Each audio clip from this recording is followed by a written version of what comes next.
Hey friends, just wanted to share something with you this morning that I felt the Lord just really impressing in me, and it has to do with being patient and just waiting on Him, waiting on specifically His redemption, waiting on Him, especially when things do not look the way that are right, you know. And I wanted to share my part of my testimony with you. It's been 7 years in the making, but I just feel like somebody needs to hear this reminder today. 7 years ago I made a decision to follow Jesus completely, and that meant that I could no longer be associated with my family's religion. That came with a lot of rejection, a lot of pain, a lot of hurt, a lot of abandonment, and just because they were not allowed and they were not able in their conscience to have any kind of relationship with me.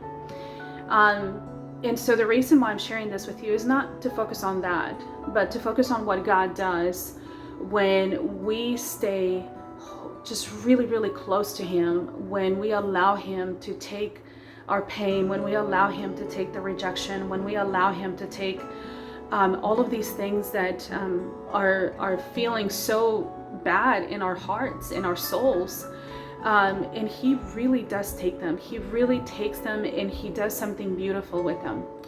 I cannot tell you that this process has been an easy process. It's been a very long process, but earlier this week, I just felt the prompting of God just to say, go find your family and just give them an opportunity, to see you, to talk to them. And all along, throughout the years, it has been a process of me continuing to surrender that relationship to them, but continuing to love them, no longer holding on the pain and the bitterness that once took a hold of me, but just having that same compassion that Jesus Christ felt when He saw the crowds without a shepherd, and He had compassion for them, and I'm not saying that I'm Jesus, but I surely want to be like Him, and that's the path that I'm going in. But I just wanted to give you just that word of encouragement, because there will be many times when you feel that time is not moving fast enough, when you feel that something wrong has been done to you, when you feel that all of these things are just unfair and you don't deserve it, right? That's kind of the thoughts and the ideas that I had at the beginning. But I'll tell you something. In the 7 years, God has brought me a beautiful family. Everything that the enemy tried to take away and steal, the Lord has brought it 100-fold. With family, church family, with friends that really, really care, with people that I know are praying for me right now. I'm here in Kansas City today, and I just wanted to give you that word of encouragement. Let it be of encouragement to not give up. Don't give up praying for your family. Don't give up praying for those relationships that are seemingly lost. Don't give up asking the Lord to change your heart for them. Many times we get focused on asking the Lord to change them, but really what He wants to do is also change our heart. And so don't give up in asking Him to change that heart, to soften it, to have compassion for the brokenness in which people find themselves in.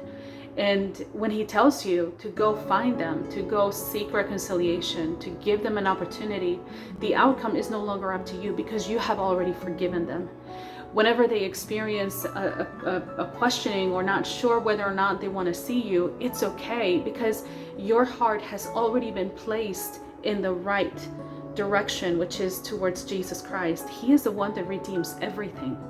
And so even though you may not see it immediately when you actually act and you go reach out and you try to reconcile, it's okay if they don't react immediately. You have placed a seed in that ground, and it is the Lord that makes it grow.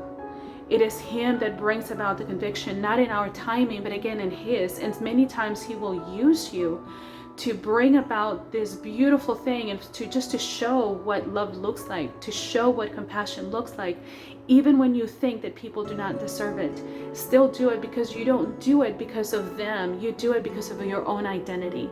So today I just want to encourage you to remain steadfast. To remain steadfast in what the Lord has commanded you. Remain steadfast in asking Him to change your heart.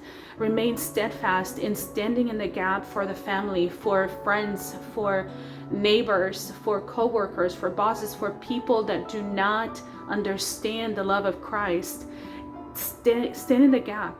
Be an intercessor for them. And the Lord will prompt you, and He will bring about beautiful things. So I hope this word just encourages you. I really appreciate all of you that are actually praying for me in this season. But yeah, just be steadfast, my friends. Be steadfast.